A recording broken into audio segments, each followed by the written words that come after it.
Bien, a nombre del Colegio de Arquitectos del Perú, Región La Libertad, les damos la bienvenida a todos los arquitectos que se están conectando a esta tercera jornada de capacitación virtual.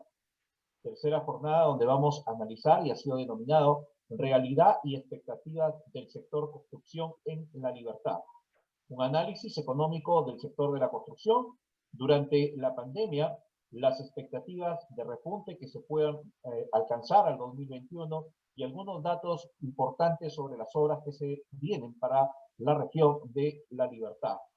Este evento, organizado por el Colegio de Arquitectos del Perú, Región La Libertad, y también por el Instituto de Economía y Empresa.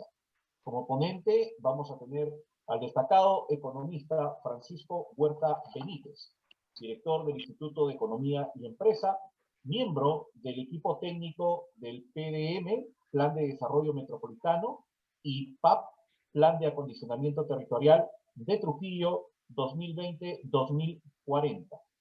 Economista de la Universidad Nacional de Trujillo, maestría en Economía de la Pontificia Universidad Católica de Perú, con especialización en Administración de Proyectos en Gestión de APP, Gestión para el Desarrollo, Gestión en Transporte y Movilidad del Banco Interamericano de Desarrollo, gestor del Banco Mundial, director de proyectos en organizaciones internacionales, y es gerente de importantes empresas públicas y privadas. Destacado economista, conocido en el medio de La Libertad, sus opiniones y sus estudios y evaluaciones que él ha desarrollado han sido tomados muy en cuenta por importantes empresas, incluyendo la Cámara de Comercio y Producción de La Libertad, que se basa en sus análisis para dar a conocer a los medios de comunicación importantes cifras referentes a los temas económicos en la región. En esta oportunidad también nos acompaña para dar la bienvenida en representación del decano del Colegio de Arquitectos del Perú, Región La Libertad, arquitecto Carlos Torres Mosqueira. Va a estar en su reemplazo el director regional de Asuntos Tecnológicos, arquitecto Francisco Javier González Morales, y nos dejamos en el uso de la palabra para que dé la bienvenida respectiva a esta tercera jornada de capacitación. Adelante, arquitecto Francisco González. Buenas noches a nuestra audiencia y especialmente a nuestro expositor. En representación del decano, Carlos Torres, del Colegio de Arquitectos, bueno, me está dando la venia para dar por aperturado este curso, que sé que va a ser de mucha ayuda, de mucho conocimiento, toda vez que nos va a dar una perspectiva del sistema constructivo desde un punto de vista económico. Y qué más a un especialista que nos haga marcar esa ruta, que nos marque ese camino y en el cual en estos momentos difíciles nos permite tener aspectos en cuenta. Yo quiero dejarle la palabra al economista Francisco Huerta para que nos dé sus alcances desde el punto de vista teórico, desde el punto de vista práctico, y nos dé sus consejos que yo pienso que a los agremiados y quien habla, que estamos dedicados en la construcción, nos permita pues tener una mejor perspectiva. Doy por aperturado el seminario y muchas gracias al expositor. Adelante, queda con ustedes el economista Francisco Huertas Benítez, director del Instituto de Economía y Empresa. Adelante, don Francisco. Bien, buenas noches al señor decano, a Miguel, por la invitación. Vamos a tocar el tema de construcción en la economía regional. Vamos a hacer referencia también a la economía nacional. Tengo unas diapositivas que vamos vamos a presentar y luego, obviamente, encantado de responder algunas preguntas de ser el caso. Bien, entonces, presentamos las diapositivas. ¿Se está viendo? ¿Se está viendo la diapositiva? Sí se ve, don Francisco. Sí se Muy ve. bien. Sí, perfecto. Ya, correcto.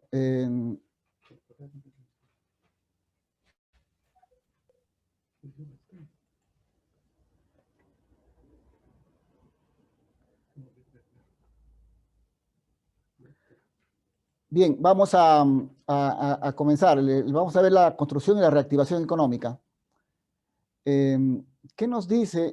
Primero, para contextualizar y tener precisos los conceptos, La actividad de construcción, y ustedes como están en el sector, es construcción de nuevas, reformas, reparaciones, que hace carreteras, tierras, irrigaciones, todo eso es construcción, bajo cualquier modalidad.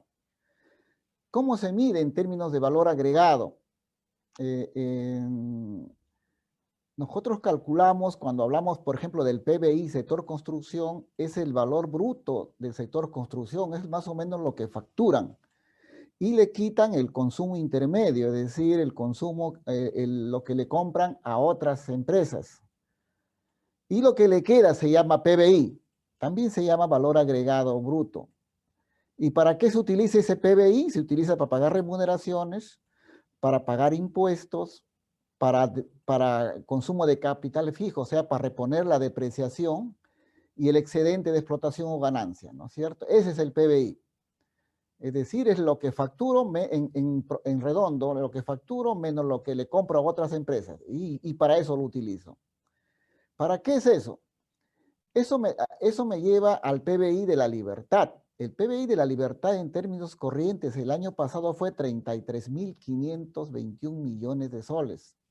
Ese fue el PBI. ¿Para qué se utiliza 33.500? Ya saben, para remuneraciones, para pagar impuestos, para reponer depreciación y para utilidades. Para eso se utiliza. ¿Cómo está el sector construcción dentro de esta? El sector construcción el año pasado, este fue su PBI, 2.318 millones de soles. Ese es de todo el sector privado y público.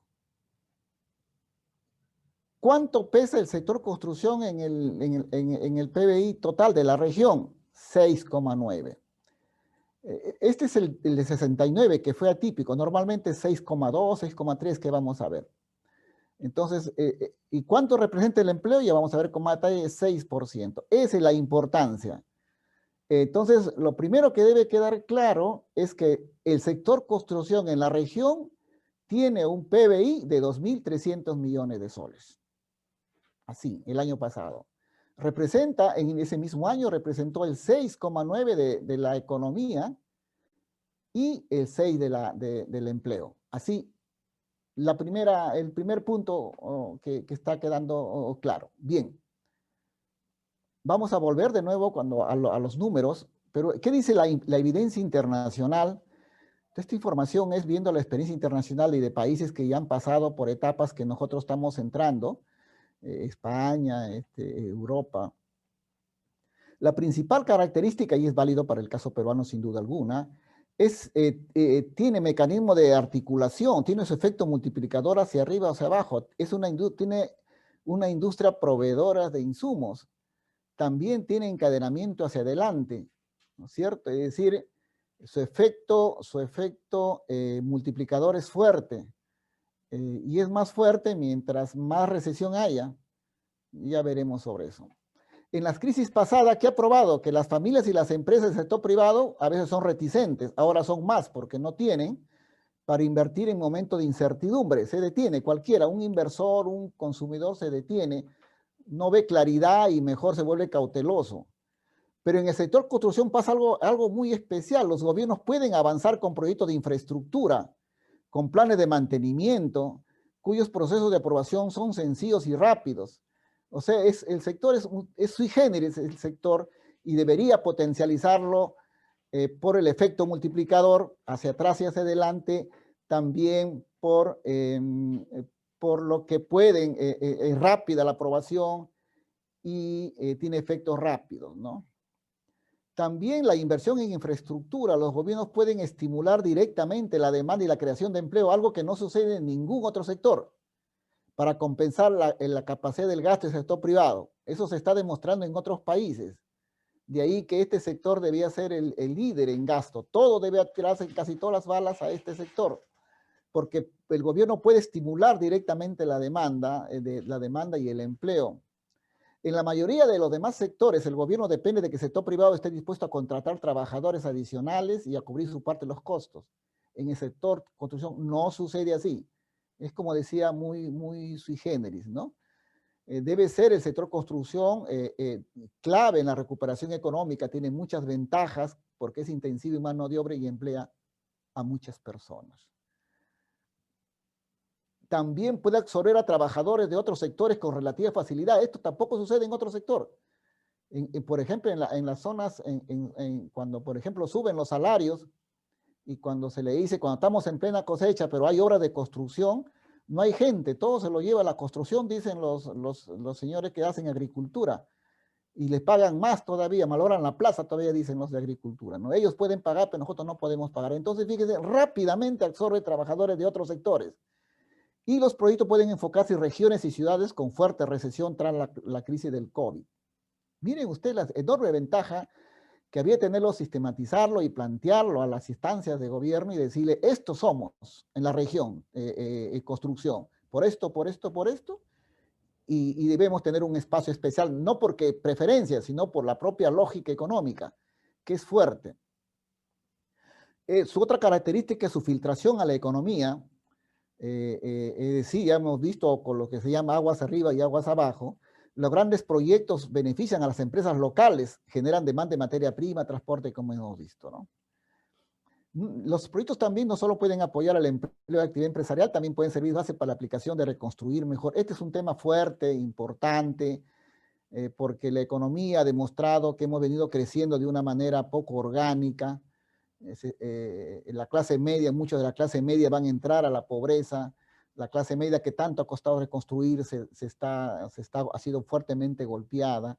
Entonces, a través de y este es un punto más fuerte también por la coyuntura de COVID para la economía regional y nacional, que el sector construcción puede ayudar a generar un desarrollo incluyente y sostenible. Este es un punto fuerte que sugiero deberían tener en cuenta las personas, profesionales involucrados en el tema de reconstrucción. No solo es poner cemento, reactiva demanda, no, el sector construcción puede contribuir a reconstruir mejor, a hacer un desarrollo incluyente y sostenible, ¿no?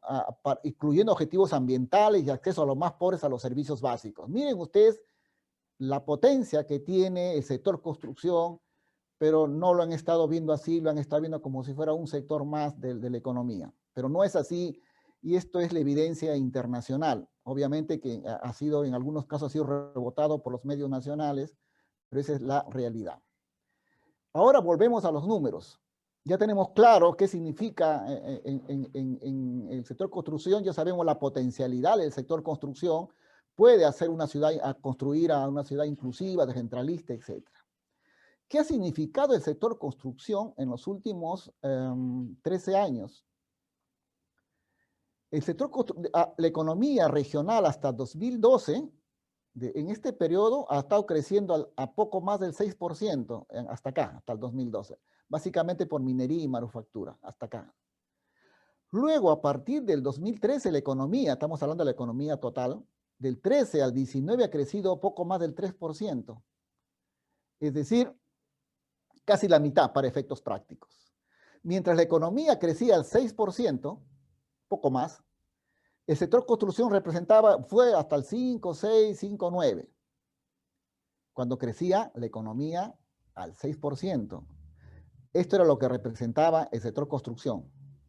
Pero cuando la economía baja a la mitad de crecimiento, sube un poco, lo cual era lógico porque se cae la economía a la mitad, pero se comienzan a trabajarse varios proyectos y comienza a subir. Hasta 2014 se nota un crecimiento, pero de una participación, pero dentro de una economía creciendo a la mitad, no la misma de acá, de 6, sino creciendo a la mitad. Entonces comienza a crecer el sector por grandes proyectos, después comienza a bajar. O sea, comienza a bajar dentro de una economía que estaba creciendo a la mitad. O sea, el sector construcción ha ido perdiendo fuerza. No había grandes proyectos privados y públicos. Y llega a su punto más bajo el 2018. Esto está vinculado al niño, ¿no? Comienza y el 2019 rebota de nuevo, más por efecto estadístico, este 6,4 que creció en partes estadísticamente de una caída acá el 2018, vinculado al niño.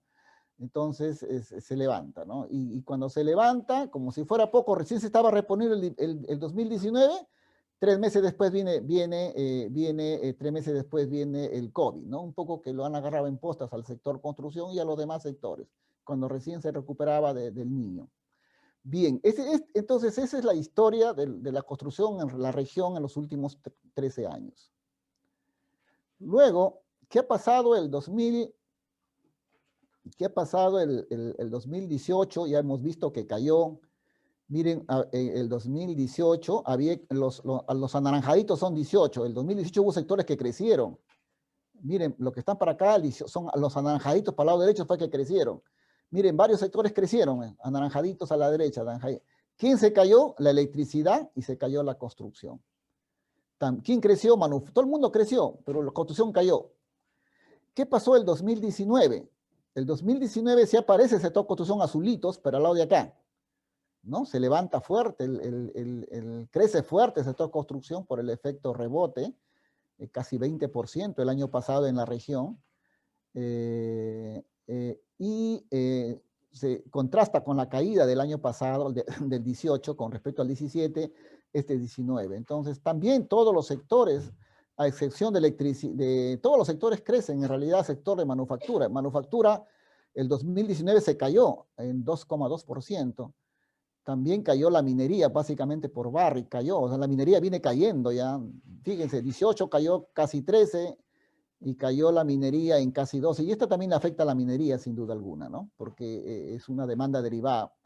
Entonces, pero sí se levantó, estaba bien realmente, estaba bien el sector construcción, el 19. Ahí está el peso ahí está la economía del 2019, ya hemos visto, pesaba 6 y después pasó a pesar 6,9. O sea, se levantó la construcción en la economía regional, ¿no es cierto? Y aquí generó un PBI de 2.300 millones de dólares que hemos visto, de soles, perdón, su PBI. Luego, ya hemos visto también en la construcción, el año pasado, el 6%. Generalmente la P es más o menos cerca de 1 millón de personas. Entonces, si la construcción es 6%, significa que la construcción tiene empleo directo a 60.000 personas, ¿no? Restaurantes y hoteles 90.000, alquileres 3.000, enseñanzas 5.000, etc. ¿no? Minería poco también, ¿no? 2.000 personas, ¿no? Entonces, esto es la composición del empleo y jala empleo de manera interesante. Luego, aquí están los sectores de productividad. Esto es más o menos cuánto genera 100 unidades de producción, cuántas unidades de producto genera. Y la construcción es 107. Tiene su elevada productividad, su productividad está por encima de 100, pero acá hay que hacer, también debe mejorar la productividad del sector construcción, debe trabajar no solo con economía colaborativa, sino también con economía circular, aplicar BDC y todas esas técnicas metodologías integrativas, ¿no? Que ahora están en el mercado. Algo mencionaremos al final. Es bueno que haya una economía circular, minimice los desechos, desecho cero y utilice tecnología para mejorar. Tiene espacio para mejorar nuestra construcción regional y ciertamente nacional. Obviamente la actividad que más productiva en la región es minería, ¿no? Minería, cada 100 personas genera 590, ¿no? Casi 6 veces lo que un trabajador en la minería rinde casi 6 veces de lo que rinde en la construcción. Y también, ¿quién está peor? La agricultura, ¿no? Tiene una muy baja productividad en promedio, ¿no? Y así. Entonces, esa es la realidad de la productividad regional. Hay espacio para mejorar la productividad de manera inclusiva, ambiental, esa sería una cosa grande y una ventaja diferencial del sector construcción. ¿Cómo ha ido la reactivación en el país y región? Hay señales mixtas. La primera que vemos, nosotros al comenzar mayo, fue un trabajo para el gobierno regional que hicimos. Al comenzar mayo, cuando las reglas de juego ya estaban dadas, fue a fines de abril, entre fines de abril ya se conocían las reglas de juego, hicimos una estimación de la economía regional. La forma más clara de estimar la economía es contra el año 2020 con COVID y sin COVID. Muchos proyectan la economía comparada con el 19, pero esa es una comparación que todo el mundo lo hace por comodidad, lo hace de manera interesada. Es como si yo dijera que el 2020 no iba a existir nada, no íbamos a crecer, no había, lo desaparecemos al 2020. Eso no es correcto. Lo correcto es hacer un escenario con cuánto hubiese sido el año 20 con COVID y el año 20 sin COVID. Y ahí sí comparamos, eso es válido. Entonces, cuando hicimos esa comparación, la economía este año caía a fines de abril y primer día de mayo, ahí fue el que hicimos este modelo de proyección. Caía la economía regional en 15,4, comparando el año 20 con COVID, sin COVID. Y si hacemos lo que la mayoría hace, compara con el 19, que no es correcto, pero por costumbre, por comodidad o por interés lo hacen, la economía cae 12,1. Este fue de fines de abril nuestro modelo, proyección, y todavía se mantiene.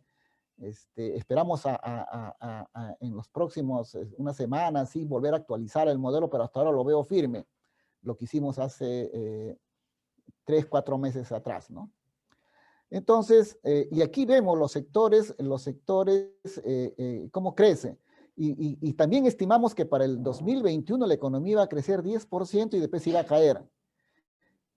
Y el año 2022 recién íbamos a recuperar el nivel per cápita de lo que hubiéramos tenido el 19. Pero si comparamos, como es más propio con el 23, con el 20 sin COVID, el 23 recién recuperaríamos el ingreso per cápita que hubiéramos tenido el 20 sin COVID.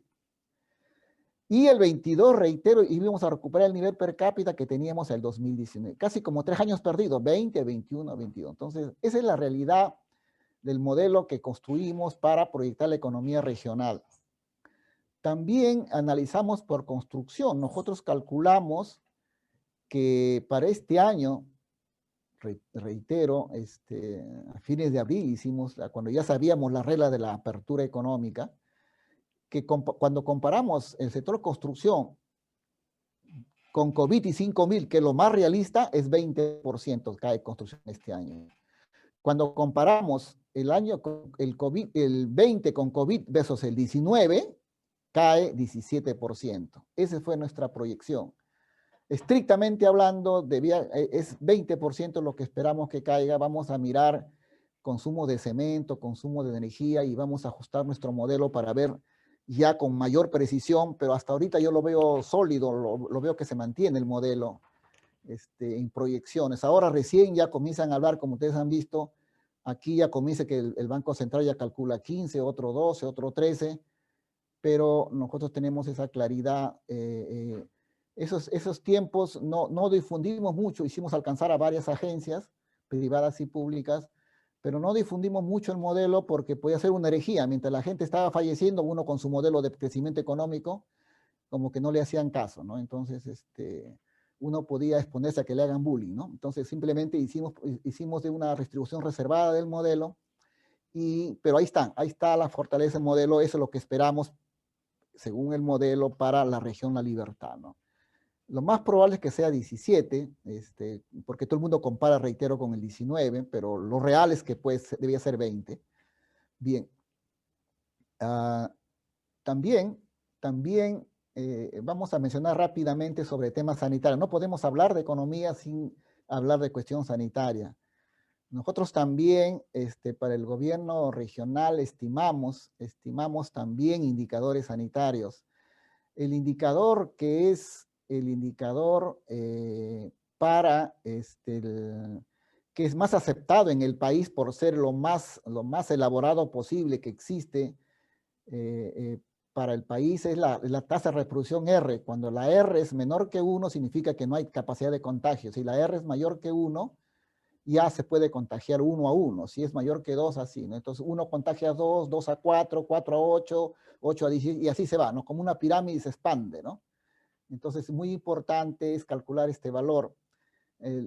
Calculamos este valor hasta el día 24 de agosto, tenía 1, pero ya cuando se dan las medidas del gobierno, que fue por acá, las últimas medidas del gobierno para la libertad, el R estaba en la región 0,86, 0,88 y en la provincia de Trujillo 0,86. O sea, estábamos bien, pero cuando comienzan a abrir la economía, vuelve de nuevo a subir. ¿Y esto qué pasó? Abren la economía y sube. Que suba es normal en el mundo, es normal que suba. El punto es que no explosione. Van a abrir, por ejemplo, desde mañana el primer domingo que abren Trujillo, se va a abrir. Esta R puede ha bajado un poco, después acá hemos visto que ha bajado un poco y después va a volver a disparar. Que suba, el contagio va a subir. O sea, no va a haber rebrote como a veces se expresa mal, sino va a haber nuevos brotes.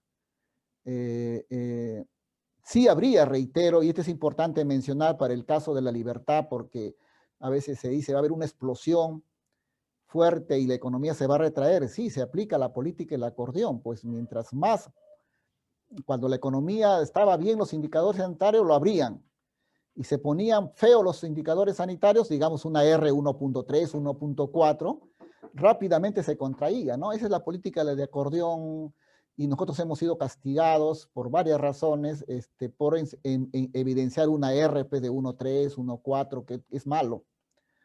Entonces, para efecto de lo que dice la experiencia internacional, siguiendo, va a haber una pequeña, va a aumentar la tasa de contagio, ¿no es cierto? Porque se abre la economía, ese es un hecho ineludible, innegable.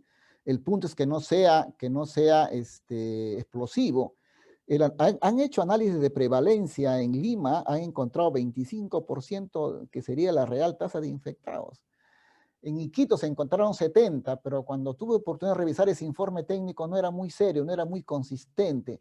Entonces, eso de 70 en Iquitos no es tan serio, no es tan cierto así. Lo de Lima se parece más. Entonces, cuando nosotros estimamos para La Libertad, encontramos una tasa efectiva más o menos de 23 a 27% por ahí. La tasa efectiva, cuando uno divide los números de contagios entre la población, sale 2,7, 2,8. O sea, es la tasa de contagio, pero cuando uno mira la experiencia internacional, los indicadores y todo eso, por 3, 4 fuentes me sale que acá en La Libertad la tasa de infección estaría 27%, muy lejos de la inmunidad de rebaño, que es 65, 70, muy lejos. Entonces, los estudios de prevalencia no se ha hecho en La Libertad, sino que le hemos estimado de manera indirecta. El posible rebrote, no es posible, va a haber rebrote, a mi juicio, por 2 razones. ¿Por qué le digo? Supongo 2 cosas, 2 escenarios. En ese escenario de rebrote, pero no explosivo, que una R sea 1.8, 2, como ha pasado acá, 2 cosas preveo. Uno, que la mayor parte de personas que no han sido contagiadas enfrentan una baja comorbilidad. Para los que no recuerdan el número comorbilidad, una persona con comorbilidad, aquella persona que es bien vulnerable, todo le duele, y todo le duele, entonces es más vulnerable. En cambio, cuando uno tiene menos comorbilidad, es más inmune, ¿no? No le duele, no tiene problemas, obesidad, edad, hígado, cualquier cosa, ¿no? Entonces, las personas que no han sido contagiadas están evidenciando que tienen baja comorbilidad, es un primer supuesto. El segundo supuesto es que ha habido un proceso de aprendizaje. Ha habido un proceso de aprendizaje y las personas ya aprendieron, ya saben cuidarse. Obviamente hay una economía informal que a veces son personas desinhibidas, realmente muy censurables, que hacen a veces reuniones clandestinas, cubren la acústica del local y adentro hacen una batahola. Entonces eso no es bueno. Entonces, primero el gobierno en las entidades que son potenciales, que son de aglomeraciones, deben pedirlos, limitarlos, muy exigentes, inicios de actividades, y seguir, porque como somos una economía informal, no solo la formal, la informal, ver que no se junten para que no afecte. Entonces hay un seguimiento fino, hay una restricción a las actividades que implican aglomeraciones, y el supuesto se cumple de que la mayor parte de personas tienen baja comorbilidad. Uno esperaría que aumente el contagio y que la gente, pero no va a ser explosivo, ¿no? Pero sí está la amenaza ahí, no porque vamos a asustarnos. Entonces la economía enfrenta un escenario no desfavorable, no vamos a decir favorable, sino no desfavorable para crecer. Pero mucho depende de desarrollar ciudadanía, y sabemos nosotros que un ciudadano no solo es aquel que cumple con las normas, sino que hace que otros las cumplan también. Ese es un verdadero ciudadano. Entonces, si somos ciudadanos, nos estamos ayudando no a otros, también a nosotros mismos, ¿no es cierto? En todo lugar, en todo contexto debemos ser ciudadanos. Entonces, eso es, luego también calculamos la tasa de infectados. Miren, por acá era más o menos 45 días. Más o menos en agosto. Otro indicador que es interesante es la duplicación de infectados. Aquí se demoraba 45 días para duplicarse. Para que se duplique el número de infectados demoran 45 días. Miren ustedes el último análisis que hicimos, acá es 93 días.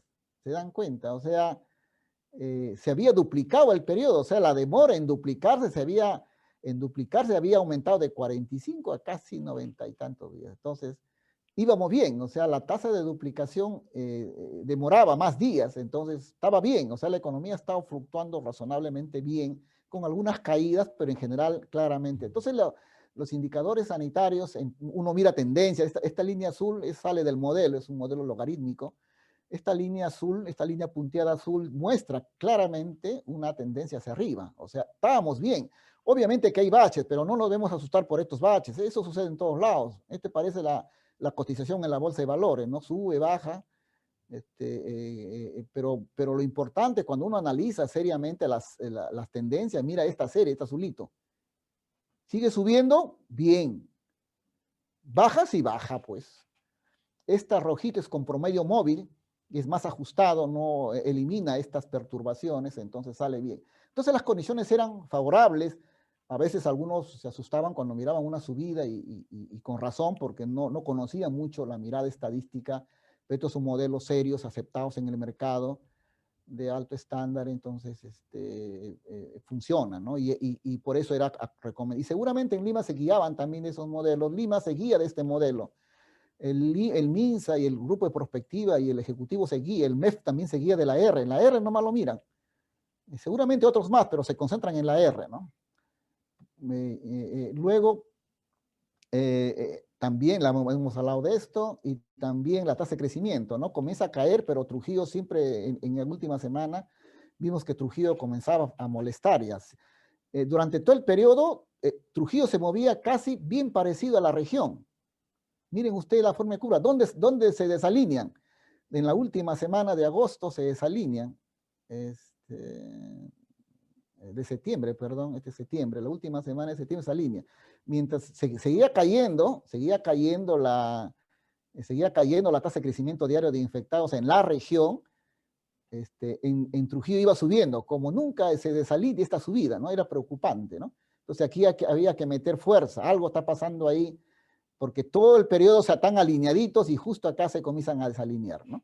Entonces aquí Trujillo hay que darle, cuando uno mira mira las otras regiones, provincias, Cope, mira Pacasmayo, cae, o sea, sigue la tendencia regional. El único que se sale de la línea es Trujillo, ¿no? Entonces estos indicadores, cuando uno hace seguimiento, facilita las políticas públicas, ¿no? Muchos de estos no son conocidos, no lo hacemos conocer, el gobierno regional las conoce, algunas entidades también, pero se ve consistente, o sea, es consistente. Entonces, cuando uno decía, las condiciones se dan para salir, teníamos sustento técnico, estadístico, de que sí se podía, ¿no? Bien, luego viene la recuperación económica. Hay una discusión fuerte en la recuperación económica. Hay 5 formas de que la economía crezca. Se dice en forma de U. ¿Qué significa en forma de U? Que una economía cae, durante varios trimestres está en recesión y luego levanta. Lo que más nos dice el discurso oficial MEF, BCR, y que lo dijo también Trump en la última, también dijo es sube, le dijo. La economía se cae el 20 y se levanta el 21. Si miran ustedes el marco macroeconómico multianual, el último reporte de inflación del BCR también nos habla de una B. Siempre el discurso oficial es optimista, ya lo hemos visto. A veces decían que iba a crecer 6 y salíamos creciendo a 3. Miguel, que sigue la tendencia en Chambar de cuando se da cuenta, ¿no? Decían 6 y después salía 3, ¿no? Hasta 2 salía, entonces así es. El discurso oficial es optimista, nos da siempre esperanza. Entonces para ellos se cae la economía el 20 a casi 13%, pues se recupera el 21%, todos felices. Esta es otra también la historia del W, de la W. Se cae la economía, se recupera, pero vino una gran ola del coronavirus y hace que la economía se contraiga de nuevo, ¿no? Y después, entonces, la L ya es una versión pesimista, en un momento parecía que podía ser, pero depende de varias cosas. Esta es la versión donde se cae la economía y se mantiene un buen tiempo en el suelo, desplomada, ¿no? Y lo último que está discutiéndose en el mundo, incluso se discutió en el último debate de Biden con Trump, Trump dijo así, la economía es B. Siempre los que están en el gobierno hablan de B, siempre. Y él le convenía para ser reelegido, pero Biden le dice, no, la economía es K, va a ser como K. Y acá en el Perú, analizando, vamos preparando un informe por sectores económicos para ver cómo, esto implica mucho, depende de qué forma sea la curva, implica mucho para la reactivación, para la asignación de recursos, es muy importante, no son letras simplemente de un abecedario. ¿Qué significa la K? La K significa que la economía va a surgir, pero acá esta economía que cae y baja está suponiendo que la economía está suponiendo de que todos son igualitos, ¿no? No, acá hay sectores golpeados y sectores menos afectados. Va a haber grandes desigualdades, ganadores y perdedores. Unos sectores se verán claramente fortalecidos, otros se desplomarán, cayendo en lo que se llama un erial económico. La K es la que más se acercaría. Construcción está en los sectores ganadores, sin duda alguna, por la importancia que significa para la reanimación. Se habla de recuperación y reanimación, no es propiamente reactivación. Reactivación se habla cuando ya logramos alcanzar al 2019 o al 20 sin COVID, y ahí comenzamos recién a hablar de reactivación. Se habla de recuperación o de reanimación económica, porque estamos por debajo, ¿no es cierto?, de un nivel normal, entre comillas. Sin duda no es el objetivo discutir sector por sector, actividad por actividad, qué caerían, por qué caerían, pero hay ganadores y perdedores en esta historia, ¿no? Hay negocios que van a desaparecer, etc. Entonces, eso lo menciono acá, Perú va a aparecer si la región aún acá, ¿no es cierto? No es la B que nos dicen el gobierno, MEF, BCR, sino va a ser la K. Incluso, como digo, está en el pleno debate, de acuerdo a cómo uno creamos que son los sectores, aplicamos política económica. Si sube Trump, si lo reeligen a Trump, va a aplicar una B. Si sube Biden, va a aplicar una K. O sea, depende cómo diagnostiquemos. Este es un diagnóstico de la reactivación, ¿no? Por eso es importante analizarla. Pero yo no entro al tema ahí, sino nos expanderíamos más de la cuenta. No es el tema, pero lo pongo ahí para abrir debate en los colegios profesionales, miren, por las implicancias que tiene un debate actual, muy actual, entre lo que sería realmente, y ahora cuando hay más claridad de la economía, ya la K parece como un buen diagnóstico, ¿no? Y no tanto la B como dicen la versión oficial. Bien, por sectores económicos, la economía, según el BCR, caería 12%, el MEF también está por ahí, otros calculan 15%, siempre depende del supuesto, pues, nosotros calculamos 12,1, ya le decía, cuando comparamos, en mayo ya calculamos 12,1, esta es la versión del BCR hace 2 semanas, pero ya nos hablaba de 12,2 hace un mes. Nosotros en mayo dijimos, al comienzos de mayo dijimos que la economía se caía 12,1 si lo comparábamos con el 2019, y si comparamos con el 20 COVID, caía 15,4, ¿no? Esas fueron las tasas. Las sostenemos hasta ahora, vamos a revisarlo si se mantienen hasta fin de año, pero esas son nuestras proyecciones. A nivel nacional se redujo el sector construcción 42%, a nivel nacional se prevé que va a caer 22,2%, curiosamente parecido a nuestro estimado de hace 3-4 meses,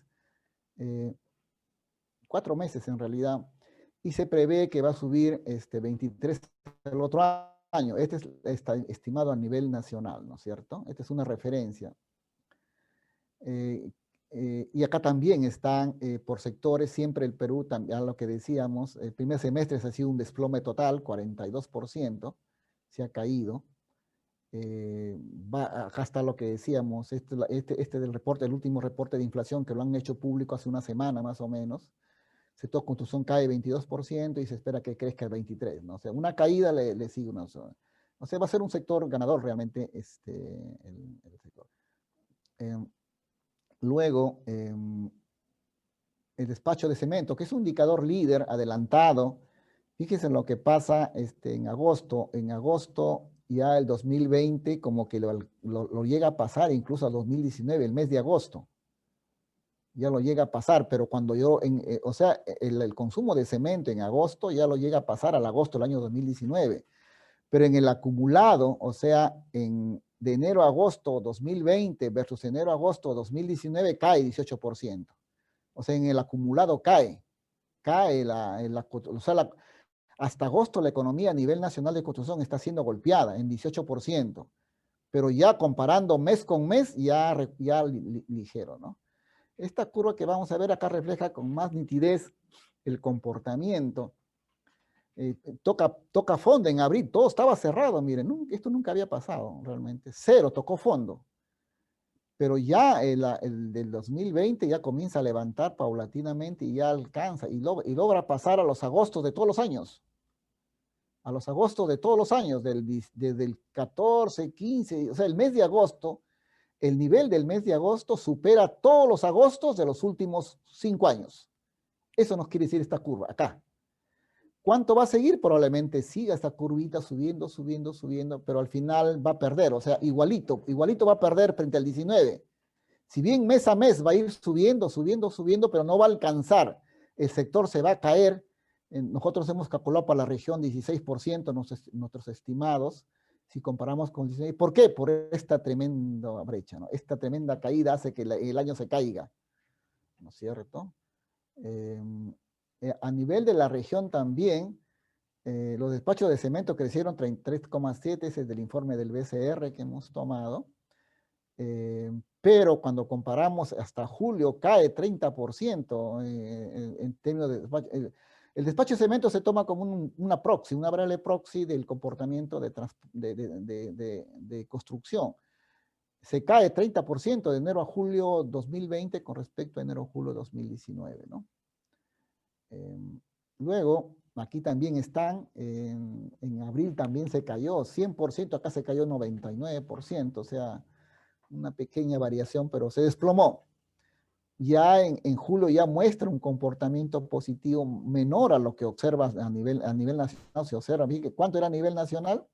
Que crece en agosto, ¿no es cierto? Ahí tienen a nivel nacional, ¿no? Crece 4,5 a nivel nacional, ¿no es cierto? Pero el mes, y se cae 18. Aquí nos caemos 30 nos caemos, o sea, aquí la región cae 30 versus a nivel nacional que cae 18 en el acumulado. También mes a mes sube la economía, sube el despacho 4,5 y acá solamente es menos de 3, ¿no? 3,3. O sea, la región está corriendo a menor velocidad que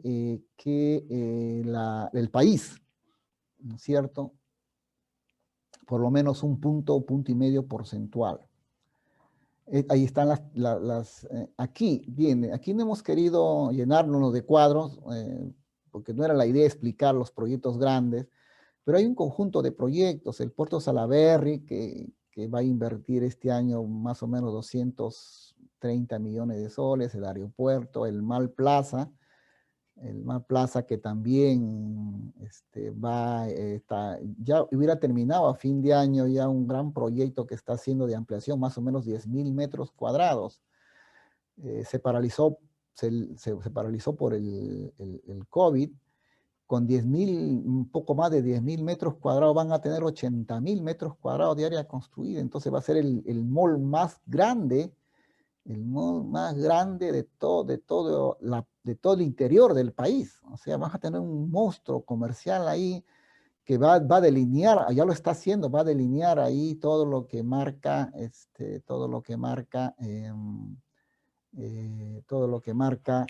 transporte, vivienda, valorización de suelos, etcétera, ¿no? Luego también tenemos la reconstrucción con cambios de gobierno a gobierno, el G2G, y también los gobiernos subnacionales. En gobiernos subnacionales, Hay también, hoy día estaba entrando a la página del MEF y resulta que acá también hay que gastar, también hay de los 3 presupuestos anuales. Cuando uno suma los presupuestos de los 3 niveles de gobierno, encontré en la página del MEF que más o menos tienen 1.325 millones de soles para este año. Y la mitad es del gobierno nacional, o sea, si queremos realmente que avance, debemos hacer notar que el gobierno nacional tiene la mitad del presupuesto de los 1.325 millones para este año, el gobierno nacional tiene la mitad. ¿Y hasta cuánto está gastando a la fecha? 25%. O sea, tiene 3 meses para gastar 75%. O sea, no parece que lo va a gastar. Entonces el gobierno nacional ahí también corresponde también a los colegios profesionales, a las zonas empresariales, decir, oye, gobierno nacional, tú tienes la mitad del presupuesto de todo el año. A hoy día, 1 de octubre o 2 de octubre, solamente te has gastado el 25%. ¿Piensas gastarte el 75% en la cuarta parte del año? ¿O qué magia vas a hacer? ¿Algún conejo sacarás? No vas a poder. Ya, lo que tienes que hacer es modificar normas de emergencia. Así como para el G2G le han dado un régimen de excepción. En régimen de excepción no hay cuando uno no está contento con algo, como el mecanismo es transparente, ya no es necesario que, por ejemplo, alguien observe al ganador que no estuvo bien, observa, y eso va a la central de arbitraje y se demora un montón de tiempo. No está acá el G2G, no está. Entonces aquí sí hay espacio. Entonces, ¿para qué? Le dice, ¿sabes qué, señores? A los gobiernos subnacionales y al mismo nacional, por favor, queremos la misma prerrogativa que le dan a G2G, con la Contraloría, con control concurrente, con rendición de cuentas, con todo lo que quieras, pero no vamos a gastar. Y ahorita con el enorme desempleo que hay, hemos calculado, hemos hecho un análisis del empleo, más de 230,000 personas estarían desempleadas en la libertad, es terrible eso.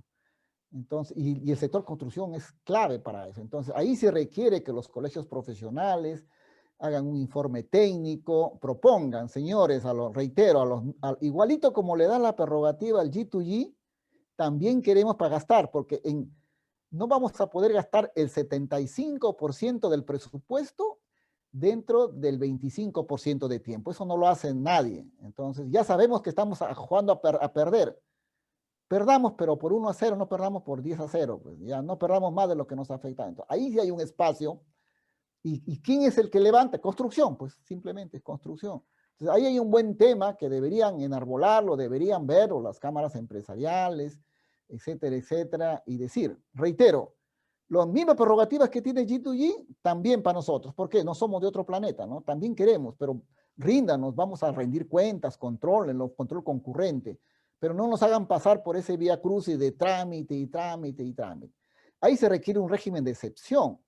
En la economía, la sociedad es un régimen de excepción y también se requiere un régimen de excepción. Ahí es muy importante que los organismos representativos hagan una labor que va a beneficiar a todos sin ninguna duda, ¿no? Luego también viene el problema de gobierno, de programas de gobierno, el Arranca Perú. Aquí hay varias cosas que a ustedes sabrán, no lo vamos a mencionar. Arranca Perú destaca acá porque le van a dar la mitad del presupuesto asignado. A nivel país hay 6.550 millones de soles. Se dice que va a hacer 1 millón de empleos. Aquí más o menos es el 6% que toca, pero en casi el 55% de todo el presupuesto que se va a la región es para darle mantenimiento a las carreteras. Aquí las carreteras departamentales son más o menos 2.200. Entonces van a darle un mantenimiento a más o menos casi 60% de las carreteras. Va a generar un impacto fuerte. Ya ha habido, eso lo hacen a través de las municipalidades, que por favor trabajen fuerte, Arranca Perú, que arranquen de una vez. Igual también el gobierno central, que tiene también su menor porcentaje del presupuesto para reparar, ¿no? Compras Mi Perú, etcétera, para sector metalmecánico, etcétera. en programas de vivienda, líneas de crédito, Reactiva Perú, FAEMIPE, FAE Turismo, Crédito Laura, etc. Entonces, las perspectivas son muy buenas para el sector. Es uno de los sectores ganadores. Por esto, por el RCC, por estos proyectos, pero muchos de esos a veces no van a madurar este año, pero es importante. Y fíjense ustedes, si hay un trabajo fuerte de todos los colegios profesionales, se organizan y hacen una propuesta técnica y le plantean y se evalúa un modelito de impacto. ¿Cuánto impacto significaría en empleo y producción si nos dan las mismas prerrogativas que el G2G? Lo presentan así, el gobierno no tiene ninguna opción, le va a decir a partir del 15 de octubre o 20, el presupuesto de los gobiernos, por de manera excepcional, hasta que se recupere la economía, vamos a seguir con la regla del G2G. Eso es grande. Pero eso también que se mantenga, se mantenga también para el año 2021. Y van a ver ustedes el impacto enorme, pero enorme, que en el empleo y en la producción, en la economía. Si no hacemos nada y miramos, bueno, la profecía autocumplida, ¿no? Bien, pero ahí les dejo de manera práctica cosas que se pueden hacer dado la situación actual. Hay que hacer que las cosas sucedan, ¿no? Luego también hay un tema importante, estos son datos de vivienda, a la fecha, no es mucho el corto plazo, pero hay ahorita, al 2020, en la provincia de Trujillo, este es de Trujillo nada más, la región multiplican por 1.4 para que tener una idea de 1.4, 1.43 para tener idea de la región, pero esta es la provincia de Trujillo. Hay una brecha, estas son las casas requeridas según la tasa de habitabilidad. El déficit es 45.000 viviendas a este año, es decir, es más o menos el 16% de vivienda. La mitad tiene déficit cuantitativo y la mitad déficit cualitativo. Es decir, es fuerte, hay una enorme cantidad para hacer programas sociales, programas de vivienda, por la enorme brecha, tanto cuantitativo, o sea, una casa como mejorarla, refaccionarla, cambiarla, que es el déficit cualitativo. Es fuerte el 16%, y cuando hacemos una proyección al 2040, vamos a necesitar realmente que se construya anualmente, acá en la región, 7.539 viviendas, ¿no? Para cerrar la brecha de cada año, en promedio anual, para los próximos 20 años. Es decir, si construimos 7.539 en promedio, porque esa es una curva que va subiendo en 20 años, vamos a cerrar la brecha de ese año. Pero debemos hacer por lo menos 7.650, 8.000 para poder cerrar la brecha que ya la tenemos de arranque, 41.000 viviendas. Entonces, las perspectivas, hacer análisis de suelo, ubicar dónde va a ser programas de vivienda, es un tema interesante, el tema de viviendas sociales, que es un tema para otra conversación. ¿Qué podemos hacer? ¿Qué generar incentivos para que se mejore la normatividad del gobierno, que tiene muchos vacíos esas normas, que hay que mejorarlas? Tiene que hacer los colegios profesionales, las cámaras empresariales, hacer planteamientos normativos, técnicos, para que genere incentivos para que el sector privado fortalezca la que se llama las viviendas sociales. No es un tema, pero lo pongo en la mesa, dado que ustedes, el Colegio de Arquitectos está directamente vinculado, ¿no? La agenda de la actividad de la construcción, y entramos a la última parte. La agenda, este es un punto de vista que hemos encontrado en la organización de este mayo. Plantea, me pareció muy bueno. También he visto algunos puntos del Banco Mundial del BID con la literatura más reciente. ¿Qué dice? Las inversiones deben centrarse en proyectos de infraestructura pendientes. Eso es lo que se ha visto en otros países. Todo lo que está pendiente, por ejemplo, Chaimochi, que es una locura que no comience. El mundo dice eso. Todo lo que está pendiente, ya, pues, ¿qué cosas? Hagámoslo, pues, porque más caro es no hacerlo que hacerlo, ¿no? No hacerle más caro que hacerlo, entonces locura que se mantenga ahí. Entonces, eso que está pendiente se hace sí o sí, ¿no? Porque además se pierden. También de horas de mantenimiento, porque son intensivos empleos. Por ejemplo, en la industria minera, genera 4 o 5 veces más empleo en la etapa de la construcción que en la etapa propiamente de producción. Entonces, Dios mío, si tengo proyectos grandes, que construyan y generen empleo intenso. Ahí sí es intensivo la minería de manera directa e indirecta. es más intensivo en producción, pero cuando ponemos el empleo directo, indirecto e inducido. Cuando uno produce ya los minerales, el mayor impacto es el empleo inducido, no tanto directo o indirecto. Pero en cambio, en la etapa de construcción, de la etapa primera de la minería, es intensivo en directo e indirecto. O sea, es una cosa interesante que no se analiza, no se toma en cuenta, ahora que el empleo es un bien muy escaso en nuestra región y en nuestro país, ¿no? Ahí donde el empleo es masivo y los costos laborales son bajos, como pueden serlo, hay actividades intensivas, métodos de construcción basados en mano de obra local, otra característica. Esto lo dicen organismos internacionales. Los proyectos de gran envergadura e intercalados con empresas más chiquitas, rurales, sociales, atención en salud, gestión de desechos, tratamiento de aguas, mejora de viviendas informales y empresas locales, ¿no es cierto? Luego también trabajar marcos normativos para atender producción, para atender a los trabajadores formales, informales y respetar. Podemos trabajar dándole formalidad a los trabajadores, a las zonas más vulnerables, cuando la economía comienza a moverse, mejorar las condiciones de los trabajadores. Es posible, la construcción lo puede hacer, puede ser un compromiso, que todos sus trabajadores sean formales. Empresas grandes sí lo hacen, pero la mayoría otras no. Hay tela para cortar ahí. Luego, una característica importante que es que hay que darle prioridad a la infraestructura verde para reconstruir mejor tantos proyectos para el ámbito de las viviendas, sistemas de energía renovable. Aquí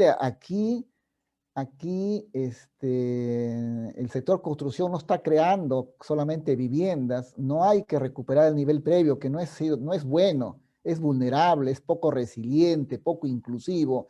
Hay que ir a una sociedad, a una región, a una provincia mejor de la que teníamos, más sostenible.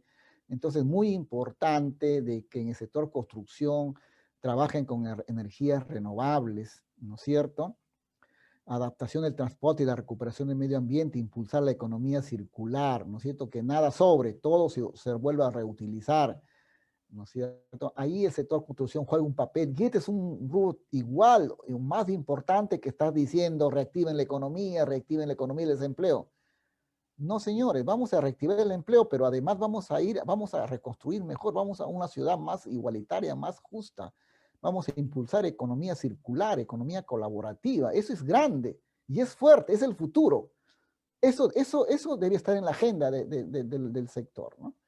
Finalmente también hay que tener también, ya con esto cerramos, también deben tener tecnología, no es el objetivo desarrollar así, hay que desarrollar tecnología también, el sector construcción, para poder aprovechar la economía circular, ¿no? Lo más actual del mercado es el BDC, ¿no? Que es una metodología de diseño integral que integra al famoso BIM que todo el mundo habla ahora, a un mapeo de procesos, al BIM, un modelo IC de integración, que logra los objetivos del proyecto y finalmente terminamos el objetivo del cliente. Este modelo, que es el más actual, también es recomendable que utilicen las empresas locales para un mejor performance. Hay experiencias internacionales que la productividad aumenta hasta 2 veces más. Imagínense, 2 a 4 veces más, dependiendo de la empresa, aumenta la productividad. Esto es fabuloso. O sea, no solamente es un tema de economía circular, que todo lo aprovecho, sino que multiplica hasta 4 veces, a 5 veces la productividad es grande. Entonces, cualquier inversión en formación de competencias, en tecnología, de qué es el BDC, integrar todo esto es una cosa muy importante que finalmente sugerimos que las empresas implementen. Algunas seguro lo están haciendo, pero a veces trabajan con el BIM, pero no trabajan con esto, o trabajan con esto y no con esto. No, tiene que ser un modelo integrado. Bueno, eso es todo lo que quería decirles. Agradezco la atención y encantado de poder conversar si hay oportunidad y hay preguntas sobre lo tratado. Muchas gracias. Arquitecto Francisco, tiene una pregunta que ha escrito que sería bueno que la formule verbalmente. Ya. Buenas noches. Eh, amigo Francisco Huerta. A ver, más que todo, la pregunta iba, ¿cuáles serían esos aspectos negativos que de alguna u otra manera no permiten que el sector construcción pueda desarrollarse en un proceso de ejecución, el gastar presupuesto? Haciendo un paréntesis, obviamente, en esta 2020 que es el COVID, pero en los años anteriores se ve que no se gasta todo. ¿Y por qué si nuestras autoridades o personal de dirección saben de que es una reactivación, qué está pasando? ¿Por dónde está la falla que no permite gastar? ¿No? Por ahí va la pregunta. Hay dos aspectos. Uno es que hay que mejorar la tecnología de gestión. Desarrollar economías más colaborativas, economías donde hagan sinergias. Lo segundo, eso es como concepto de organización. Lo segundo, entrar a tecnología de gestión propiamente. Se debe trabajar una gestión por procesos. Eso lo ayuda bastante. Hemos tenido experiencias en otras ciudades, en Lambayeque, hemos trabajado gestión por procesos a una empresa del agua. Y muy bien, ¿no? Y hemos trabajado también, introducir la gestión de proyectos, formar oficinas de proyectos, una PMO que se habla mucho, y eso se demuestra. O sea, ahí falta también, repito, generar entornos más colaborativos. Segundo, una gestión por procesos, y luego una buena administración de proyectos, que todo esté calibrado, que nada se escape y se cumpla, mejorar también la tecnología. Hay apps libres que permiten rápidamente, con solamente tener el teléfono celular, controlar a veces también al supervisor, ¿no? Entonces, hay tecnologías libres que permitan rápidamente acelerar, rediseñar el concepto de la misma construcción. Ahora, ¿eso ayuda? Sí. ¿Qué tanto? Yo he estimado que 25 a 30%, o sea, no soluciona el problema, pero sí ayuda. Pero ¿dónde está? Es que el mismo gobierno, con ese afán controlista de sospechar de todo lo que se mueve, pone reglas, más reglas, más reglas, más reglas, y asfixia al mismo sector público para que ejecute sus proyectos. Entonces, si todo el mundo va a estar bajo sospecha, es como decir, oye, tú me acusas, tú demuéstrame ¿quieres que te demuestre que soy inocente o tú me demuestras que yo soy culpable? Solamente en ese simple cruce de cosas cambia la estrategia de intervención. Entonces, lo que se requiere es simplificar los trámites, no aligerarlos, sino como decirle, toma esto, gasta, aplica todas las técnicas, todos los modelos que hay de gestión, pero si yo al final te encuentro que has hecho cosas malas, te vas de frente, ¿no? Sin juicio, sin nada, sin juicio sumario de frente. Entonces generas incentivos correctos, pero no le voy a estar diciendo a cada rato, controlando desde que sale la convocatoria.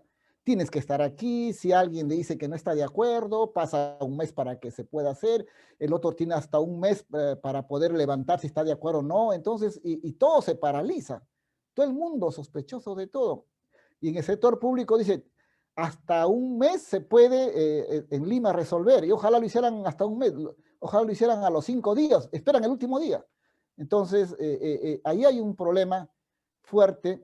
Dos cosas, uno, para resumir. Primero, desarrollar ambientes más colaborativos, más obviamente tener gente que sea muy emprendedora, muy innovadora, gente preparada, que tengan mecanismos de gestión de procesos, que manejen administración de proyectos, que hagan una oficina de gestión de proyectos. Eso es fuertísimo. Yo recuerdo en Lambayeque, por ejemplo, se resistían los señores que eran los supervisores. ¿Por qué? Porque simplemente con el celular yo sabía dónde estaba, ¿no? Y le decía todos los días, tómame foto a la obra y lo subes a la nube. Y los que tienen la clave tienen acceso, que era el gerente, el presidente del directorio, gerente general, el gerente de obra. Ese eran los tres. Y yo sabía, o sea, yo no tenía que llegar a mi despacho el informe mensual de supervisión.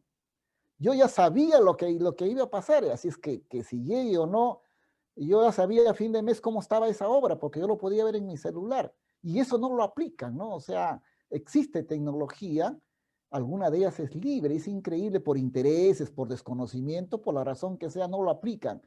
Hay tecnología ahora, hay que hacer una transformación digital en las organizaciones públicas y también privadas, o las organizaciones para públicas o para privadas, ¿no? Entonces, y si sumamos eso y tenemos gente capacitada, procesos, todo eso, y también hacemos que se simplifique, créanme que no extraña que a fin de año 90, 95, con toda seguridad y no llegar al promedio de 50 o 60, que es la historia de nuestra región en gasto promedio.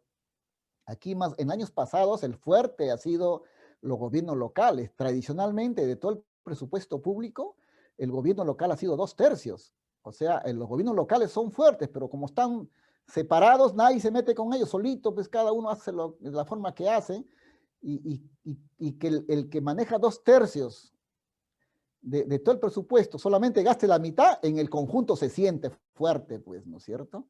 En cambio, el gobierno regional manejaba 15, 18%, así no gaste nada, no se siente, pero que el grandazo gaste la mitad, se siente. Entonces, ahí hay que fortalecer a los gobiernos locales con todo lo que le he dicho, con toda la tecnología. Es posible, está en el mercado, pero no se hace. Pero también simplificar. El gobierno central, hemos entrado en un proceso fuerte de centralización. Si ustedes miran, el gasto público ha aumentado terriblemente en el gobierno nacional. Entonces, ahí no hay nada de centralización, están acaparando todo, están llenándose de todo, están reasumiendo funciones, están en retroceso la descentralización. Y por cada cosa ponen trabas y trabas y trabas y trabas. Y eso también es un elemento fuerte a considerar, y debería ser la propuesta de los gobiernos locales, de las universidades, las cámaras empresariales, los colegios, una propuesta de mejor actuación del sector público, porque tienen más independencia, tienen mejor posicionamiento en el mercado, tienen más fuerte que vaya un alcalde u otras a decir allá como que no hay esa fuerza, ¿no? En cambio, si lo hace los privados como asociaciones, créeme que se hace bien y hay que hacer, y me sorprende, sí, que hasta ahora no se haga, ¿no? Muchísimas gracias, economista Francisco Huerta. No sé si desean los arquitectos desarrollar o realizar o formular alguna otra pregunta.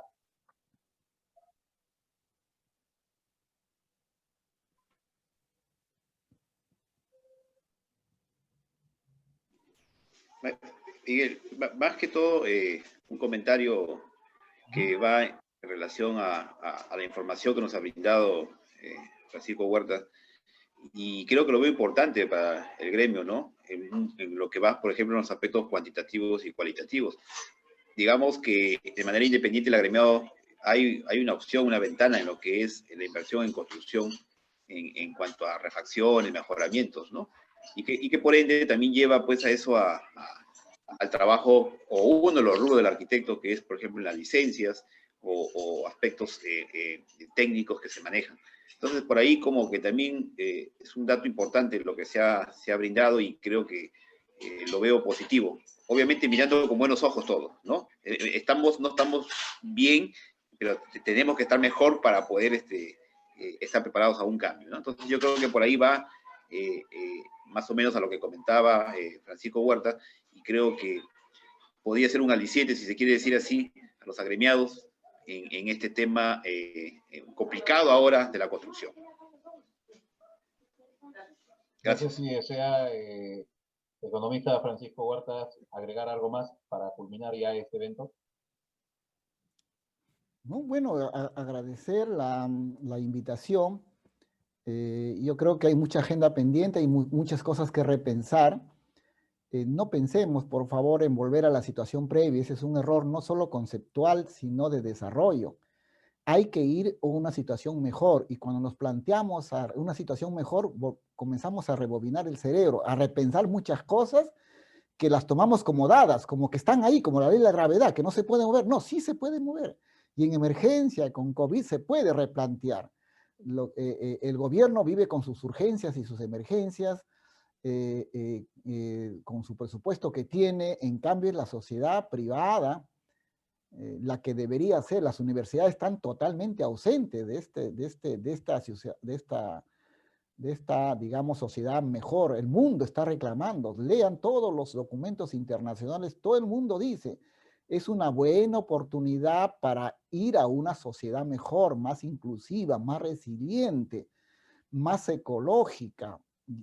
Nosotros vamos a seguir enfrentando pandemias, vamos a sentir movimientos telúricos, puede venirse eventos naturales, niños, etcétera, y los mismos movimientos telúricos, pandemias, o sea, y si no preparamos casas resilientes, edificios resilientes, no manejamos el tema ecológico, el tema ambiental se va a disparar, la emisión de carbono 14, la emisión de carbonos, hay que buscar bonos de carbono para negociar, así.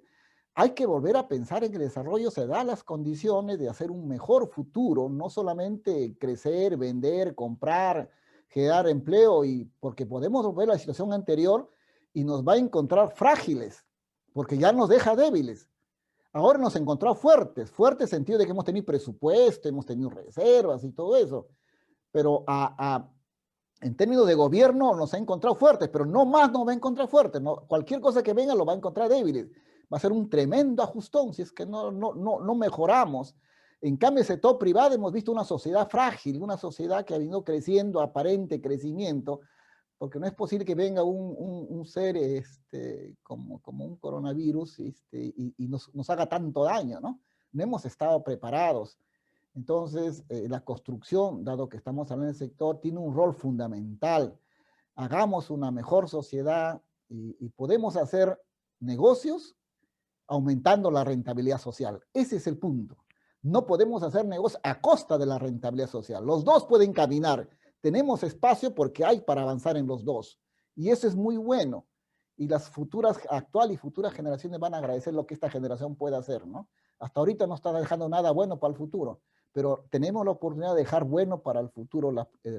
El escenario es más vulnerable, es bien complicado el escenario, y si no hacemos, reitero, cosas distintas, no repensamos la sociedad, nuestra forma de interrelacionarnos, la sociedad, no hemos hecho gran cosa, ¿no?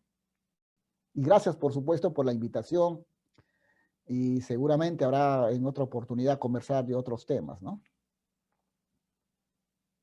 Bien, muchísimas gracias. Hay que recordarles que a todos los asistentes se les va a hacer entrega de sus certificados también. Miguel, si me permites, por favor. Claro. Arquitecto Manuel, adelante. Gracias. Saludos, Francisco Huertas y Francisco González y demás amigos que están por ahí en la reunión. Germán Mizarzaburu, Francisco. Hola, ¿cómo estás, Germán? ¿Cómo estás, hermano? Bien, Paquito, un comentario y una pregunta, ¿ya? Sí. Mira, nosotros sabemos que el 3.6% del PBI del Perú, según datos de gestión del año pasado, constituyen autoconstrucción en nuestro país. O sea, no es poquito, es muchísimo. Y luego que sabemos que el 80% de los metros cuadrados que se construyen en vivienda en nuestro país, este es un dato del 2019, también es autoconstrucción, ¿perfecto? Y lógicamente, a quien más duro le ha dado a nivel de construcción en la pandemia es a esta autoconstrucción, porque se han quedado sin piso económico para continuar esos sistemas de autoconstrucción.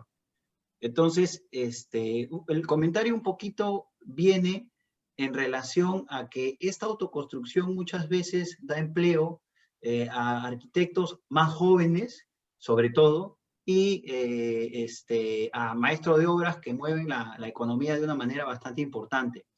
Dentro de estos valores que nos has mostrado tú, ¿has encontrado el ratio que corresponda al nivel de autoconstrucción? Sí, he visto informaciones de que los mismos funcionarios de la municipalidad primero dicen que del 70 al 75% de construcciones, edificaciones son informales en la provincia de Trujillo, ¿no? Seguramente por extensión a la región. Y la mayor parte, casi la mayor parte de eso son autoconstrucción. aquí nosotros somos especialistas en, hace una semana he terminado de analizar la encuesta nacional de hogares, que es los niveles de vida, gobernabilidad, empleo, educación, vivienda, de la región para el segundo trimestre con la base de datos del INEI. Entonces, ¿qué encuentran ahí? Que el 62%, ahí lo tengo los datos por provincias, ¿no? El 62% de gente se automedica, ¿no? O sea, es informal, ¿no? No se va, no va. ¿Y por qué no le va? Muy lejos, no me atienden, demora. Le preguntan la encuesta de ahí nacional, pero aplicada a la región. Y la mayoría se automedica, ¿no? Igual también sucede en la autoconstrucción. Y eso le da una vulnerabilidad adicional, porque como ustedes como arquitectos saben mejor que yo, no se respeta, a veces al ojo lo hacen, o no construyen arquitectos, ingenieros arquitectos, construyen maestros albañiles, ¿no? Y esos son los que marcan la pauta, y esto yo lo veo que hacen grandes edificios. He visto un maestro albañil que ha hecho un arquitecto, lo tuvieron en un momento nomás para hacer el diseño de ahí, chao, y él se encargó de hacerlo todo. Entonces, la informalidad debe estar entre 70 a 75 y probablemente la autoconstrucción esté cerca de ese número, ¿no? Se puede estimar, pero no nos hemos puesto a estimar, pero debe estar por ahí, ¿no? Cerca la informalidad, ¿no? ¿Algún arquitecto que desee formular alguna otra pregunta, por favor?